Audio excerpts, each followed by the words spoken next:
Start பண்ணிடலாம். ஆழ்வார் எம்பெருமானார் ஜீயர் திருடிகளே சரணம், ஜீயர் திருடிகளே சரணம். ரகசிய கிரந்த பரிச்சயம் நிகழ்ச்சி.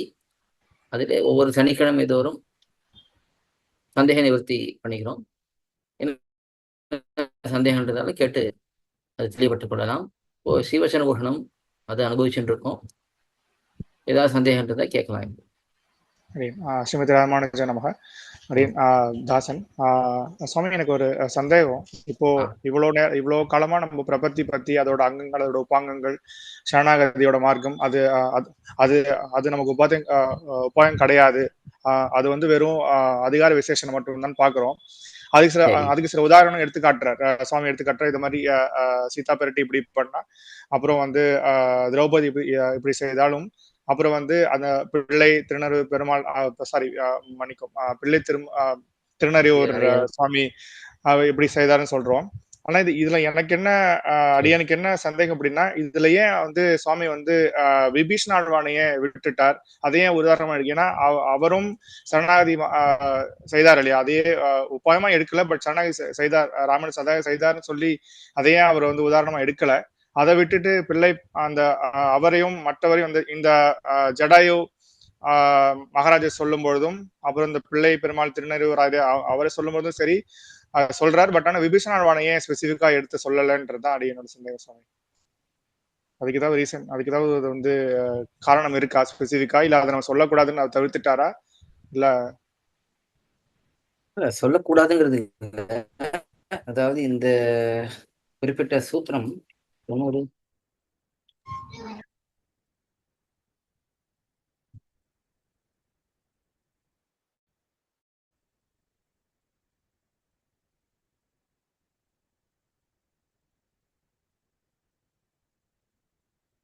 80வது சூத்திரம். உபாயத்துக்கு பிராட்டியையும் திரௌபதியையும் திருக்கண்ணமங்கை ஆண்டானையும் போலே இருக்க வேணும். உப்பேயத்துக்கு இளைய பெருமாளையும் பெரிய உடையாரையும் பிள்ளை திருநறியூர் அரையரையும் சிந்தையையும் போல இருக்க வேணும்னு முதல்ல 2ஆ பிரிச்சுக்கிறார். அதாவது உப்பாயத்துக்கு யாரை போல இருக்கணும், யார் பண்ணது போல நாம பண்ண வேண்டும். அதே போல உப்பேயம் என்று வரும்போது எப்படி நாம் இருக்கணும் அப்படிங்கிறத பிரிச்சு காட்டுறார். உப்பாயம்ங்கிறது பகவான் தான் வழிங்கிறது நமக்கு தெரியறது. அதை யார் நல்லா தெளிவா பண்ணி காட்டினா? சீதா பிராட்டி ரொம்ப தெளிவா அதை பண்ணி காட்டினா. தனக்கு சக்தி இருந்த போது கூட அந்த சக்தியை உபயோகப்படுத்தாம பகவான் தான் அதை தன்னை காப்பாற்றணும், பெருமாள் ஸ்ரீராமன் தான் காப்பாற்றணும்னு இருந்தா. திரௌபதிக்கு சக்தி இல்லை, ஆனா அந்த சமயத்துல லஜ்ஜை இருக்கும். யாரா இருந்தாலும், எந்த பெண்ணா இருந்தாலும் அந்த லஜ்ஜையை விட்டு பெருமாளிடத்துல மகா விசுவாசத்தை காட்டினார். திருக்கண்ணமங்கை ஆண்டான் ஒரு நாய்க்காக அதனுடைய எஜமானன் சண்டை போட்டான்னு தெரிஞ்ச உடனே நம்முடைய ரட்சணத்துக்கு நாம் ஏன் முயற்சி பண்ணணும்? நம்முடைய எஜமானன் பகவான் தான், அவன் நம்ம ரட்சிப்பான் அப்படின்னு இதெல்லாம் உபாயத்துக்கு காட்டப்படக்கூடிய உதாரணங்கள். அப்போ யாரெல்லாம் எப்படி பகவான உபாயமா பற்றி இருக்கா, அந்த சமயத்துல அவர்கள் எப்படி நடந்தார்கள்ங்கிறத இந்த பகுதியில காட்டுறார். அடுத்தது உப்பேயத்துக்கு, உப்பேயம்னா இந்த கைங்கரியம் பண்றதுக்கு யாரை போல கைங்கரியம் பண்ணணும் அப்படிங்கிறத காட்டுறது 2வது விஷயம். அதுல உப்பேயத்துக்கு இளைய பெருமாளையும் பெரிய உடையாரையும் பிள்ளை திருநறியூர் அரையரையும் சிந்தையந்தியையும் போல இருக்க வேணும் அப்படின்னு காட்டுறார். உப்பேயம்னு கைங்கரியம் யாரை போல பண்ணணும், அதுக்கு சிறந்த உதாரணம் முதல்ல நமக்கு தெரியறது இளைய பெருமாள் தான். அதனால அவரை காட்டினார். பெரிய உடையார்ங்கிறது ஜடாயு மகாராஜர். அவரும் பெருமாளுடைய கைங்கரியமாவே சீதா பிராட்டியை ராவணன் கவர்ந்து போகும்போது அங்க போய் ராவணன் வந்து சண்டை போட்டார். அதை பண்ணும்போது கைங்கரியமா தான் பண்ணினார். அவர் உயிரே போனாலும் பரவாயில்லன்னு அந்த கைங்கரியத்தை பண்ணினார். பிள்ளை திருநறியூர் அரையர் அவரும் அதே போலத்தான். பெருமாளுடைய திருமேனிக்கு ஆபத்து வரும்போது அந்த பெருமாளுடைய திருமேனியை எப்படியாவது நம்ம காப்பாத்திடணும், நம்முடைய உயிர் போனாலும் அதை பத்தி நாம கவலைப்படக்கூடாதுன்னு தன்னுடைய உயிரை துச்சமா மதித்து அவர் கைங்கரியம் பண்ணார். சிந்தையந்தி பெருமாளுடைய விஷயத்திலே ஈடுபட்டு அந்த பெருமாளையே நினைச்சுண்டு, கண்ணனையே நினைச்சுண்டு, அதனாலேயே தன்னுடைய எல்லா புண்ணிய பாப்பங்கள் எல்லாம் போகும்படிக்கு அவளுக்கு ஏற்பட்டது. அதாவது புண்ணியம் எப்படி போறது? இன்பம் ஏற்பட புண்ணியம் போறது. பாப்பம் எப்படி போறது? கஷ்டம் படப்பட பாப்பம் போறது. இது ரெண்டும் அவளுக்கு போயிடுது. ஏன்னா பெருமாளுடைய வேணுகானத்தை கேட்டு ரொம்ப ஆனந்தப்பட்டா. அதனால புண்ணியம் எல்லாம் போயிடுது. அதே அந்த பெருமாளை போய் உடனே அடைய முடியலையேன்னு நினைச்சு வருத்தப்பட்டா. பாப்பம் எல்லாம் போயிடுது. இப்படி அந்த பகவானை அனுபவிக்கணும், அவனுக்கு கைங்கரியம் பண்ணணும். அந்த இடத்துல கைங்கரியம்ங்கிறது என்னது? எம்பெருமானுக்கு எம்பெருமான் கூட இருக்கிறது தான் கைங்கரியம். அதை அவள் ஆசைப்பட்டு அது அவளுக்கு நிறைவேறாதனால அந்த உயிரானது உடனே அவளுக்கு போயிடுத்து அப்படிங்கிறது சொல்லப்பட்டது. ஆக இந்த இடத்துல நமக்கு உதாரணங்கள் காட்டியிருக்கா. அதனால இந்த மூணு பேர் தான் உபாயத்துக்கு, 4 பேர் தான் உபாயத்துக்கு கிடையாது. அடியன் ஒரு புரியுது. இடத்துல உதாரணம் சொல்லும் பொழுது இருக்கிறதுலே நமக்கு எது சிறந்த உகந்தது? உதாரணங்கள் எடுத்து காட்டுறார். அதுவும் நமக்கு சட்டுன்னு புரியுற உதாரணங்கள் எடுத்து காட்டுறார். அதுக்கு மேல அடுத்தடுத்த சூத்திரங்கள்ல ஒருத்தருடைய பெருமை என்னங்கிறத எடுத்து காட்டியிருக்கார். அதுல வரக்கூடிய சந்தேகங்கள்லாம் மேல நிவர்த்தி பண்ணியிருக்கார். அது அடியன் மேல காலக்ஷேபம் வரும்போது அதை பார்த்துக்கலாம். தாசன் நன்றி. சுவாமி அடியன் ஸ்ரீமதி ரமணசாய் நமக. அடியன் இப்போ காஞ்சிபுரத்துல இப்ப வரதர் ஏழ்றாரு, இன்னைக்கு கூட ஏழ்னாரு ஏகாதசி போது. அப்படி இது பண்றச்சேன் சுவாமி கிட்ட பெருமாளை பாக்குறச்சேன் டக்குன்னு தேசிகரோட ஒரு சின்ன இது ஞாபகம் வருது. அதுல அதாவது இந்த ஆத்மா இந்த சரீரத்தை விட்டு போகும்போது ஒன்னும் தேவரீரோட பாத கமலங்களை தியானிக்கும்படியான ஒரு பிராப்தத்தை இந்த ஆத்மாக்கு அருள வேணும் அப்படின்னு அந்த இடத்துல தேசிகர் சொல்றார் அப்படின்னு கேட்டிருக்கேன் வியாக்கியானத்துல. அந்த மாதிரி அந்த இதெல்லாம் சொல்றது அதாவது அவர்கிட்ட பிரார்த்திக்கிறதுன்னு இல்ல, அத நினைவு கூறுற மாதிரி அப்படி சொல்லி சேர்க்கிறது சரியா தானே இருக்கும் சுவாமி? அது உபாயமா நினைக்காம அப்படி சொன்னா சேவிக்கிறச்சு. ஆச்சாரியர்களுடைய ஸ்ரீசக்திகள் நம்ம கண்டிப்பா அது உபாயம் நினைக்க கூடாது, அவ்வளவுதானே சுவாமி? இல்ல உபாயம் நினைக்க கூடாது. நமக்கு எது உச்சித்தம்னா மங்களாசாசனம், பெருமாளுக்கு பல்லாண்டு பாடுறதுதான். பெருமாள் எப்பொழுதெல்லாம் சேவிக்கிறோமோ அப்பெல்லாம் மங்களாசாசனம் மட்டும் தான் நமக்கு உச்சித்தம். அந்த மங்களாசாசனம் பல்லாண்டுன்னு ஆழ்வாருடைய பாசுரங்களை வச்சு பண்ணலாம்.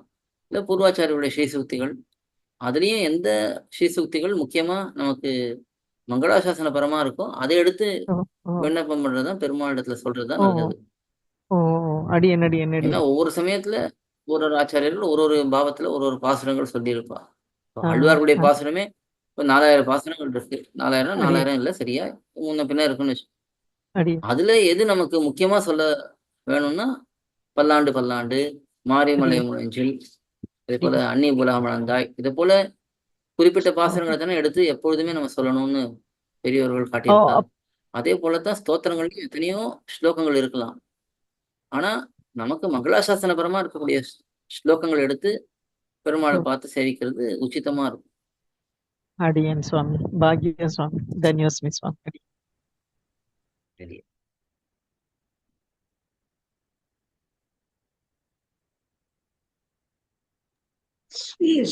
அடியேன் ரவான்தாசி, ஸ்ரீவச்சன பூஷணத்துல இருந்து இல்லாத ஒரு ஜெனரல் கொஸ்டின் கேட்கலாமா? இப்போ கேட்கலாம். ஒரு ஜெனரலா பண்றது. ஆக்சுவலா நம்ம ஸ்ரீ வைஷ்ணவாளுக்கு இந்த புரட்டாசி மாசம் சனிக்கிழமையில திருவேங்கடமுடையானுக்கு இது பண்றோம் இல்லையா, மாவிளக்கு மாவு போடுறோம் இல்லையா, அதெல்லாம்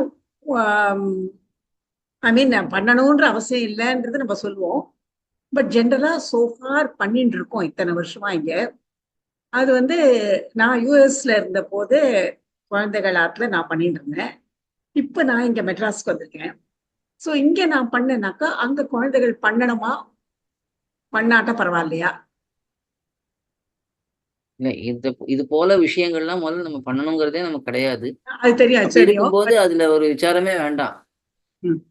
இப்போ எந்த ஒரு அனுஷ்டானம், இப்போ ஒரு சந்தியாவந்தனம் இருக்குன்னா அப்பாவும் பண்ணணும், பையனும் பண்ணணும், எங்க இருந்தாலும் தனித்தனியா இருந்தாலும் பண்ணணும், சேர்ந்து இருந்தாலும் பண்ணணும். ஆனா இது போல விஷயங்கள் முதல்ல நம்முடைய சம்பிரதாயத்துல கட்டாயமா பண்ண வேணுங்கிறது கிடையாது. ஏதோ ஒரு சில பேர் இதெல்லாம் பண்றா, அது எதனால இந்த அனுஷ்டானங்கள் வந்திருக்கணுங்கிறத பத்தியும் முன்னாடி அடியேன் சொல்லியிருக்கேன். யாராவது மற்ற ஸ்மார்த்தர்களோ இவர்கள் யாராவது இதை போல பண்ணியிருப்பா, நமக்கு அது பக்கத்துல இருக்கிறதுனால சரி நாமும் பண்ணணும் போல இருக்கு, இவ வைதிகர்களா இருக்கவா இவ பண்றா அப்படிங்கிற ஒரு அபிப்பிராயத்துல இப்ப இல்ல, இது எந்த காலத்திலயோ ஏற்பட்டிருக்கலாம். 200 வருஷம் முன்னாடி இருக்கலாம், 100 வருஷம் முன்னாடி இருந்திருக்கலாம். நமக்கு அந்த சமயத்துல நம்முடைய கிரகத்துல இருக்கக்கூடிய பெரியவர்கள் நமக்கு வழிகாட்டக்கூடிய சூழ்நிலை இல்லாம இருந்திருக்கலாம். அதனாலதான் இது போன்ற விஷயங்கள்லாம் நம்ம சம்பிரதாயத்துக்குள்ள பல விஷயங்கள் வந்திருக்கு. அதனால அதெல்லாம் பத்தி நம்ம ரொம்ப கவலையப்பட வேண்டாம். தன்யாஸ் அது ஸ்பீக்கர். எது தன்யாஸ் நமக்கு கர்த்தவியமா அம்சம், பாசுரங்கள் சேவிக்கணுங்கிறது எல்லாருமே சேவிக்கணும். ம். ஒரு வைதிக அனுஷ்டானங்கள் எது பண்ணணுமோ அது எல்லாருமே பண்ணணும். இதை போல விஷயங்கள்ல தான் நம்ம வருத்தப்படணுமே தவிர, நினைச்சு அது எப்படி சரி பண்ணணுங்கிறத பார்க்கணுமே தவிர, மற்ற விஷயங்கள்ல நம்ம எவ்வளவுக்கு எவ்வளவு குறைச்சிக்கிறது தான் நல்லது. ஓஹோ. ஏன்னா நம்ம நம்ம இருக்கிறதே நிவிருத்தி மார்க்கம். நிவிருத்தி மார்க்கத்துல இருக்கும்போது நம்ம எதுவுமே பெருமாளுடைய கைங்கரியத்துக்கு நம்முடைய பூர்வாச்சாரியர்கள் எதை காட்டியிருக்காளோ அதை மட்டும்தான் நம்ம பண்ணணும். அதுதான் மேலையார் செய்வனகள் வேண்டுவன கேட்டியல், அப்புறம் வந்து செய்யாதன செய்யும் அப்படிலாம் சொல்றது. பூர்வாச்சாரியர்கள் என்ன பண்ணியிருக்கா அப்படிங்கிறத நம்ம கொஞ்சம் ஆராய்ஞ்சு பார்த்து அவர்கள் பண்ணதை மட்டும் நம்ம பண்ணினாலே போதும். அதுக்கு மேல நம்ம பண்ண வேண்டிய அவசியமே இல்லை. அதனால இந்த மாதிரி விஷயங்களை நம்ம ரொம்ப விசாரம் பண்ண வேண்டாம், அவசியம் இல்லை. இல்ல இத்தனை வருஷமா பண்ணிட்டு வந்திருக்கோமே, அதுக்காக கேட்கிறேன். இவ்வளவு அதுதான் இப்போ நமக்கு சில விஷயங்கள் தெரியாம பண்ணிடுறோம். ம். அது பெருமாள் விஷயத்திலேயே கூட இருக்கலாம். சில விஷயங்கள் நம்ம பல காலமா பண்ணிட்டு இருக்கலாம். ஆனா யாராவது ஒருத்தர் நமக்கு பெரியவர்கள் எடுத்து சொன்னா அதை நம்ம புரிஞ்சுட்டு மாத்திக்கிறதுனால ஒண்ணும் தப்பு இல்லை. தப்பு. தன்யாஸ் ப்ளீஸ்.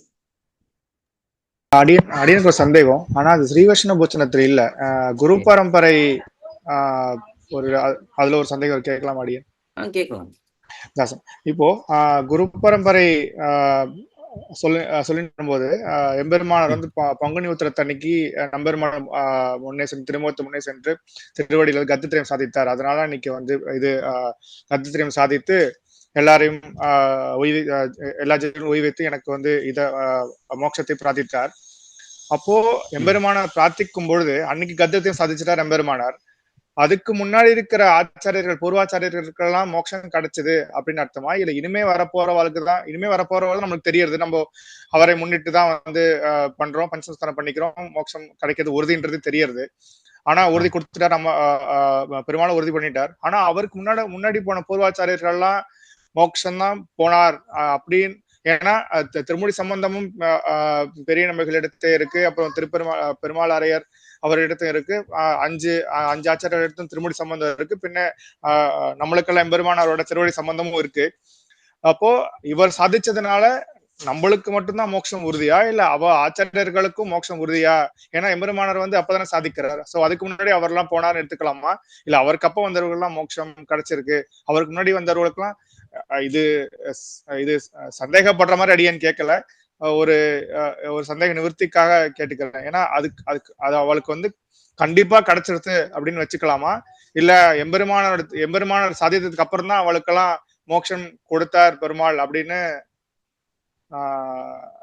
அப்படின்னு அது வரைக்கும் இது என்ன சொல்றது, நித்திய சூரிகளா அந்த அந்த இதுதான் அடி எனக்கு புரியல. அதாவது முதல்ல ஒரு விஷயம், அதாவது இப்போ கத்தியத்திரையா சாதிச்சாருன்னு சொல்லக்கூடாது, எம்பெருமான் முன்னாடி சேவிச்சாருன்னு தான் சொல்லணும். எல்லா வார்த்தைகள்லாம் வந்து அந்தந்த சமயங்கள்ல இப்போ அவர் நமக்கு சொன்னார்னா அப்போ காலக்ஷேபம் சாதித்தார் அப்படின்னு சொல்லலாம். பெருமாள் முன்னாடி சொல்லும்போது பெருமாள் முன்னாடி சேவித்தார் அப்படின்னு சொல்லணும். பெருமாள் இடத்துல வந்து பெருமாள் தாயார சேர்ந்து இருக்கக்கூடிய அந்த சமயத்துல கத்தியத்திரையம் சேவிச்சார்.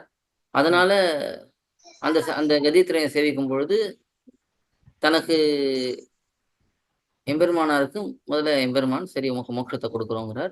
அத்தோடு இல்லாம உங்களுடைய சம்பந்திகளுக்கும் மோட்சம் அப்படின்னு சொல்றதுனால இப்போ திருவடி சம்பந்திகளுக்கு எம்பெருமானாருக்கு கீழ்பட்டவர்களுக்கு எல்லாருக்கும், அதாவது எம்பெருமானாருக்கு பிறகு வந்த எல்லாருக்கும் எம்பெருமானாராலே மோட்சம்ங்கிறது நல்லா தெரியுது. ஆனா எம்பெருமானாருக்கு முற்பட்ட ஆச்சாரியர்களுக்கு அவராலே மோட்சமா அப்படிங்கிறது ஒரு கேள்வி. அப்படி சொல்ல முடியாது. அதாவது எல்லாம் இப்போ நாதமுனிகளோ ஒரு உய்ய கொண்டாரோ மணக்கால் நம்பி அவர்கள்லாம் அவ்வப்பொழுதே எப்பொழுது அவர்களுக்கு பிராணவியோகம் ஏற்படுதோ அப்பொழுதே அவர்கள் மோட்சத்துக்கு போயிடுறாங்க. ஆனாலும் இப்ப திருமுடி சம்பந்தம்ங்கிறதும் கொண்டாடப்படுறது. ராமானுஜரிடத்திலே அவர்களுக்கெல்லாம் திருமுடி சம்பந்தம் உண்டு அப்படிங்கிறதும் கொண்டாடப்படுறது. எப்படி நமக்கெல்லாம் அந்த எம்பெருமானாருடைய திருமுடி சம்பந்தம் உண்டோ அவர்களுக்கு திருமுடி சம்பந்தம் உண்டு அப்படிங்கிறது கொண்டாடப்படுறது. அது என்னன்னா இப்போ அதுக்குதான் இது சர்மோபாய நிர்ணயம்னு அந்த கிரந்தத்துல இதை பத்தி நல்லா விரிவா எடுத்து விளக்கியிருக்கார். அந்த காலக்ஷேபம் கூட இருக்கு, அதுல கூட கேட்டுக்கலாம். அதாவது இப்போ ஒரு குலம் இருக்கு, ஏதோ ஒரு குலம் இருக்கு. அதுல பலர் வந்து ஒவ்வொருத்தரா அப்பா, பிள்ளை, பேரன், கொள்ளு பேரன் இப்படின்னு வரிசையா பிறந்துட்டே இருக்கா. அந்த குலத்துல இருக்கக்கூடிய ஒவ்வொருத்தரும் மரணம் அடைந்த பிறகு ஒவ்வொருத்தரா பித்ருலோகத்துக்கு போயிருக்கான்னு வச்சுக்கலாம். அடியேன். அந்த பித்ருலோகத்துல இருக்கக்கூடிய இந்த பித்ருக்களா இருக்கக்கூடியவர்கள் அவர்களுடைய குலத்துல ஒரு உத்கிருஷ்டமான உயர்ந்த ஒரு அதிகாரி வந்து தோன்றினான்னா அப்ப அவர்களுக்கு ஒரு சந்தோஷம் ஏற்படும். நம்முடைய குலத்துல ஒருத்தன் வந்து பிறந்திருக்கான், அவனால நமக்கு பெருமை, நம்முடைய குலத்துக்கே பெருமைன்னு ஒரு சந்தோஷம் ஏற்படும். அதை போல நாதமுனிகளுக்கும் உய்யக்கொண்டாருக்கும் மணக்கால் நம்பிக்கும் ஆளவந்தாருக்கும் நம்முடைய இந்த பிரபன்ன குலத்துல பகவத் ராமானுஜர் வந்து தோன்றினார், அவரோட நமக்கு ஒரு சம்பந்தம் இருக்கு அப்படின்னு ஒரு சந்தோஷம், அப்படின்னு ஒரு அந்த பெருமை அவர்களுக்கு ஏற்படுறதே தவிர ராமானுஜர்னாலதான் அவர்களுக்கு மோட்சம்ங்கிறது சொல்லப்படாது. அடியேன். அடியேன். அடியேன். வேற கேள்விகள்னா பூர்த்தி பண்ணிக்கலாம். ஆழ்வார் எம்பெருமானார் ஜீயர் திருவடிகளே சரணம், ஜீயர் திருவடிகளே சரணம். அடுத்த வாரம் பார்க்கலாம்.